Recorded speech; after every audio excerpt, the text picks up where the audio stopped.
et bienvenue sur la chaîne Puppet Comics. Aujourd'hui, une fois n'est pas coutume, on va parler de manga. Ces derniers temps, j'ai redécouvert, parce que je connaissais déjà via Club Dorothée, via les éditions J'ai lu, un manga que j'attendais depuis longtemps. Et grâce à All Geek Manfoft, excusez-moi pour la prononciation, voilà, j'ai été averti de la sortie de ça. Donc, la quête de Dai, le 1 et le 2. Alors, c'est un manga qui a beaucoup fait parler de lui, parce que ça fait parler à la nostalgie, hein, ceux qui sont nés dans les années 80-90, qui ont vu Club Dorothée, qui ont vu les séries qu'il y avait dedans. Il y avait Fly, ou la quête de Dai en VO, Adventures of Dai en VO. Et donc, le dessin animé, moi ça m'a intrigué, parce que moi, mon premier pas pour ce personnage, c'est dans le dessin animé que j'avais vu. Il y a eu quelques épisodes, ça n'avait pas trop marché. À côté de mastodontes tels que Dragon Ball Z ou Senseiya, c'est sûr que ça pouvait pas marcher, surtout qu'il a été mal doublé. En manga, ma première approche, c'était les éditions que j'ai lues chez un pote. Et chez ce pote-là, Ludwig, j'avais lu ça, mais le problème c'est que c'était trop avancé, c'était vers les derniers tomes. Où il rencontrait son père qui était un chevalier dragon, qui n'était pas super sympa et qui se battait contre son fils. Bon, enfin bref, je vous passe les détails. Là, j'ai la chance finalement de débuter l'aventure avec ces tomes qui sont sortis chez Delcourt Tonkam, qui sont sortis cette année en 2022. Voilà, donc les deux premiers tomes sont sortis. Et bon, ça a beaucoup fait parler d'eux pour le prix. Hein. C'était 13,50 € le tome, quelque chose comme ça. Bon, moi, j'ai eu la chance de récupérer ces deux petits monstres sur Vinted pour la modique somme de 12 € les deux. Et j'ai vraiment eu de la chance. Alors, on s'interrogera peut-être sur le pourquoi du comment de ce prix, hein, mais bon, pour le moment, je vais commencer à vous parler de l'histoire. Donc, la quête de Dai, ou les aventures de Dai, ça prend place finalement dans l'univers Dragon Quest. Dragon Quest, moi, pour ma part, le premier que j'ai découvert, c'était l'Odyssée du Roi Maudit sur PlayStation 2. C'était un super jeu. D'ailleurs, je me le suis racheté sur 3DS, je suis en train de le faire. Et finalement, le bestiaire et les personnages, finalement, le design des personnages, il faut savoir que c'est Akira Toriyama qui faisait les couvertures et le design de certains personnages. En tout cas, je suis sûr que pour l'Odyssée du Roi Maudit, c'était lui. Et je pense que mon pote Prof et Geek ne me contredira pas là-dessus, parce qu'il l'avait fait lui aussi en son temps. Sauf que, moi je l'ai fini, lui, non, il l'a pas fini. Enfin bref. Trêve de grivoiserie et rentrons dans le sujet. Dai, c'est un orphelin qui est récupéré par un Majmol, un monstre. Dragon Quest, qui le récupère, qui l'élève, et avec les autres monstres, ils forment finalement un tout véritablement harmonieux. Et voilà. Et Dai va vivre plusieurs aventures. En fait, dans ces deux livres, vous allez vivre à peu près 4 arcs. Le premier arc, c'est finalement Dai veut devenir un aventurier, il apprend la magie, mais il a du mal à apprendre la magie, parce que bon, c'est vraiment pas son truc, et il croise des aventuriers qui débarquent sur l'île. Sauf que ces aventuriers sont mus par des motivations qui sont pas terribles, c'est-à-dire capturer finalement un gluant en métal. Et ce gluant en métal, c'est l'ami de Dai. Donc en fait, les méchants le capturent, ils le ramènent au roi. Dai, avec l'aide des monstres, va dans le royaume récupérer son ami, mais une terrible branlée à ceux qui lui avaient volé le gluant en métal, s'explique avec le roi, repart, voilà. Deuxième arc, c'est le roi qui envoie sa fille pour qu'elle fasse ses preuves.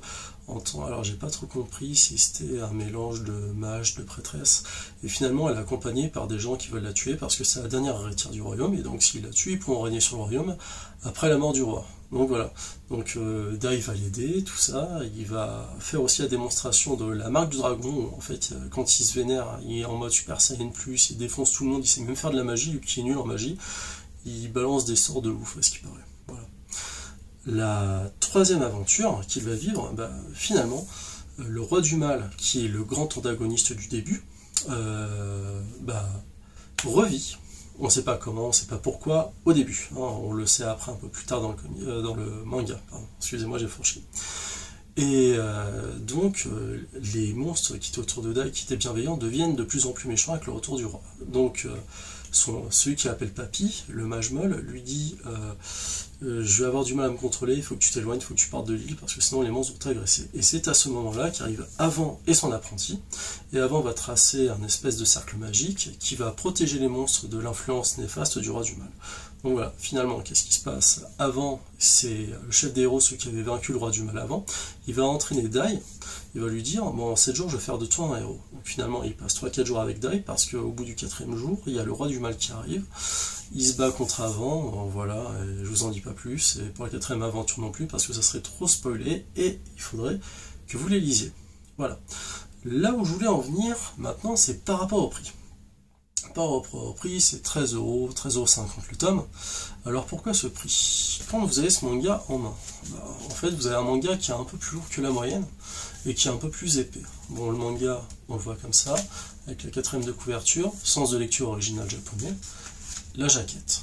Voilà, jusqu'à présent vous me direz, rien de neuf, sauf que le truc c'est que, il va falloir me le croire, quand vous touchez le papier, vous pouvez pas le voir à la caméra, mais je vous montre quelques dessins.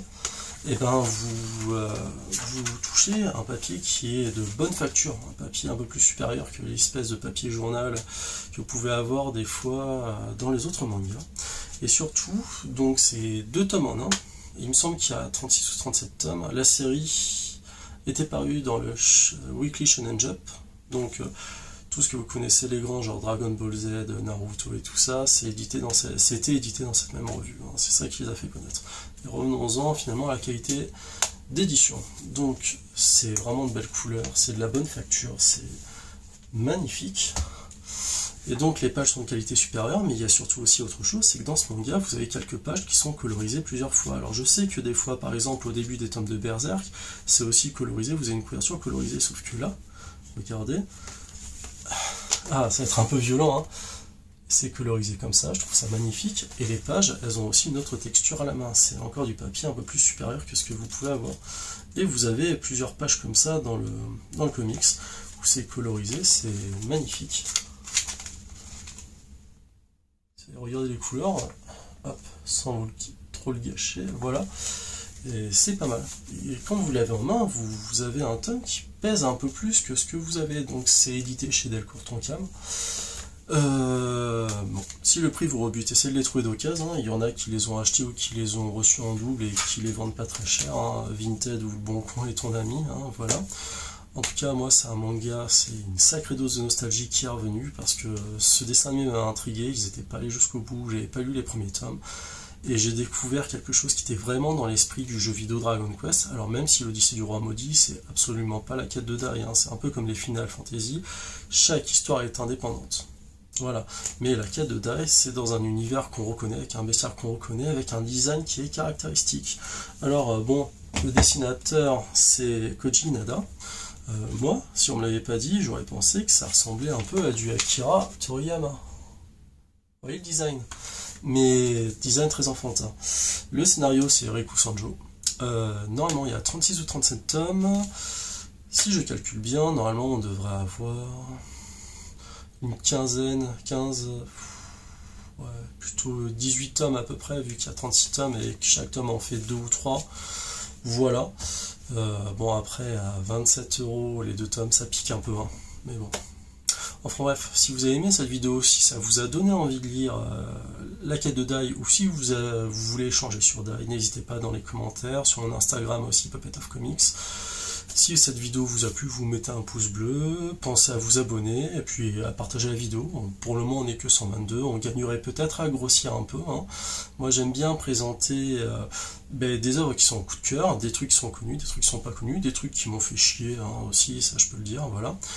En tout cas, n'hésitez pas à réagir et n'hésitez pas à dire à vos connaissances qui aiment les comics, la BD franco-belge, les figurines ou le comics, à venir s'abonner, à regarder déjà les vidéos et à voir si ça leur plaît. Il n'y a qu'avec vous que la chaîne peut grossir et peut proposer davantage de contenu.